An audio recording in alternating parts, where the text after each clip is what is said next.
ഈ രാജ്യം ആരുടേതാണ്? ഇവിടെ നിയമങ്ങൾ ഉണ്ടാക്കുന്നത് ആർക്ക് വേണ്ടിയാണ്? ഉന്നത വിദ്യാഭ്യാസ സ്ഥാപനങ്ങളിലെ ജാതി വിവേചനം നേരിടുന്ന കുട്ടികൾക്ക് സുരക്ഷ ഒരുക്കാനായിട്ട് UGC കുറച്ച് പുതിയ പരിഷ്കാരങ്ങൾ കൊണ്ടുവന്നു. ആ പരിഷ്കാരങ്ങൾക്ക് പിന്നെ എന്ത് സംഭവിച്ചുവെന്ന് നിങ്ങൾക്കറിയാമോ?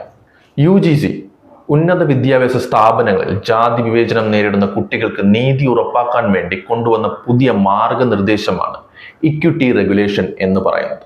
2012 നിയമത്തിൽ ഭേദഗതി വരുത്തി കൂടുതൽ ശക്തമാക്കിയാണ് ഈ നിയമങ്ങൾ കൊണ്ടുവന്നത്. ഈ നിയമങ്ങൾ കൊണ്ടുവന്നതിന് ശേഷം കടുത്ത പ്രതിഷേധമാണ് തെരുവുകളിൽ സവർണ വിഭാഗത്തിൽപ്പെട്ടവരിൽ നിന്നും ഹിന്ദുത്വവാദികളിൽ നിന്നും നേരിടേണ്ടി വന്നത്. സവർണ വിഭാഗത്തിൽപ്പെട്ട കുട്ടികളെ ഇത് മോശമായി ബാധിക്കുമെന്നും അവരുടെ ഭാവിയെ തകർക്കുമെന്നുമാണ് അവർ വാദിക്കുന്നത്. എന്താണ് അവരുടെ ഭാവിയെ തകർക്കുന്നത്?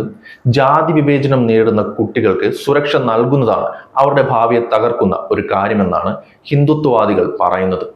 പ്രതിഷേധം കടുത്തപ്പോൾ അധികാരം കൈയാളുന്നവർ മുട്ടിലിഴഞ്ഞു എന്ന് തന്നെ പറയാം. അവർ നിശബ്ദമായിട്ട് ഈ നിയമങ്ങൾ പിൻവലിച്ചു.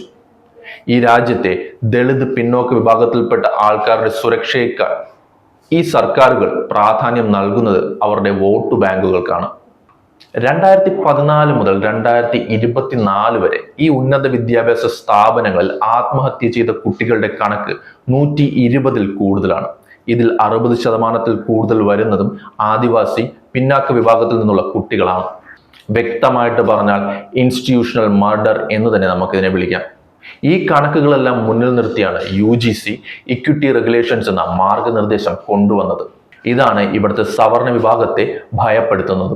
വിവേചനം തടയാനുള്ള നിയമങ്ങൾ കൊണ്ടുവരുമ്പോൾ അത് മെറിറ്റിനെ തകർക്കുന്നതാണെന്ന് പറയുന്നവർ എന്തിനെയാണ് ഭയപ്പെടുന്നത്?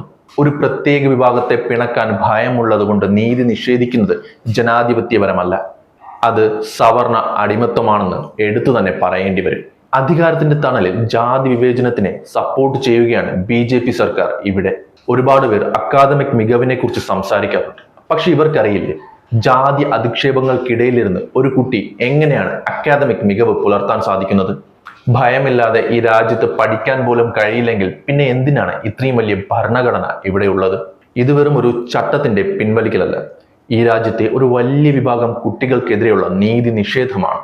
പ്രിവിലേജുകളുടെ പുറത്തിരുന്നിട്ട് തെരുവുകളിൽ ശബ്ദമുണ്ടാക്കുന്നവർക്ക് വേണ്ടി മാത്രമല്ല നിയമം നടപ്പാക്കേണ്ടത്, അത് അടിച്ചമർത്തപ്പെടുന്നവർക്കും വിവേചനം നേരിടുന്നവർക്കും അതിന്റെ പേരിൽ ആത്മഹത്യ ചെയ്യേണ്ടി വരുന്നവർക്കും വേണ്ടി കൂടിയുള്ളതാണ്. ഇന്ന് നമ്മൾ ഇതിനെതിരെ പ്രതിഷേധിച്ചില്ലെങ്കിൽ നാളെ നമ്മുടെ ക്യാമ്പസുകൾ വരേണ്യ വർഗത്തിന്റെ താവളങ്ങൾ മാത്രമായി മാറും.